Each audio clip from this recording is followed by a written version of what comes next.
Well, I wasn't involved in the incorporation effort. I actually came into the city right after that. But from what I hear, people were concerned about the issue of whether the city could actually sustain itself, whether it would have the revenues that it needed to provide the services to the community.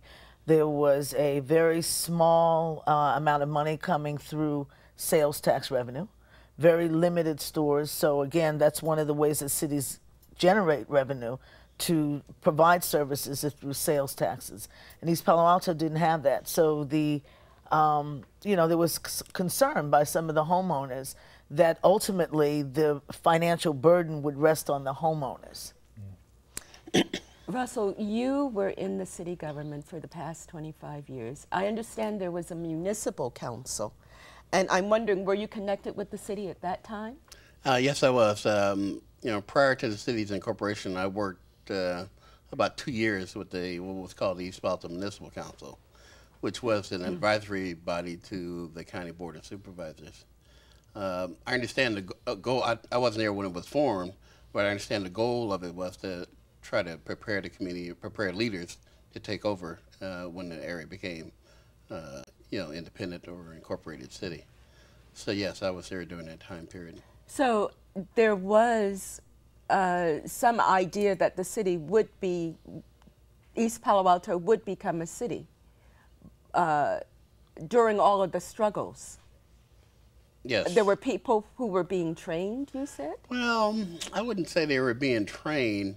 You know, I don't think the area would have incorporated had it not been for an active local incorporation committee pushing it, and pushing LAFCO and pushing the county to make something happen. I don't think the county in and of itself would have. There was in fact active resistance to it. Yes. As well. Yes. Within the community? Yeah. Within the county. Within the county. Within the county. Ah. Yeah. Why would the... And you know, the county does have advisory bodies. Like even today, there's a Mid-Coast Council. So it was not unusual for the county to have some advisory structures, but they were purely advisory. I mean, they didn't control a budget, they didn't control any land use, wasn't a planning commission. What was the council, not the, what was the county's interest in maintaining East Palo Alto as an unincorporated area? Well, it depends who you talk to, of course. Right.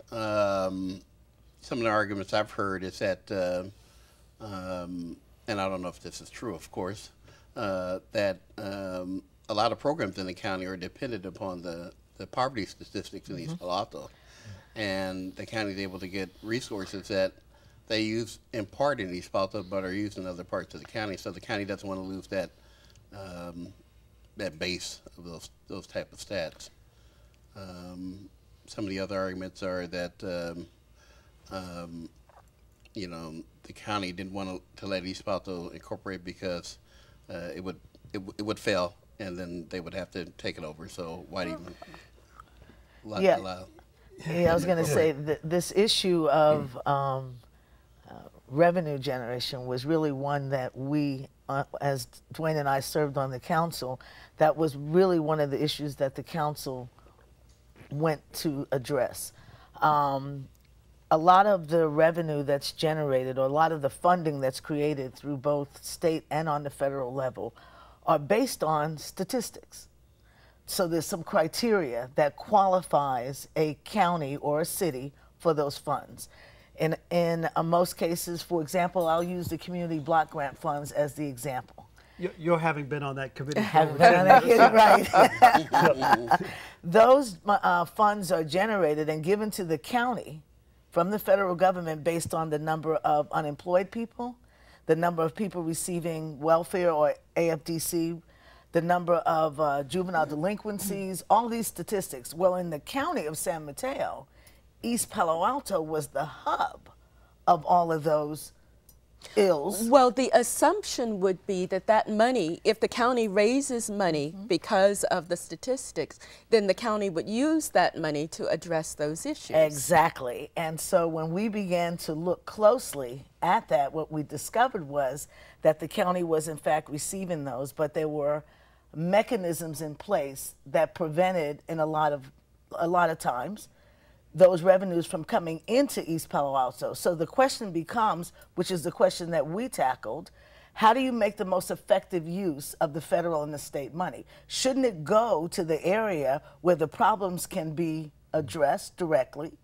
Or what is the point? And so again, that was what we took on as a priority, making sure that we receive those funds, and meaning not only the city, but the nonprofits in the community.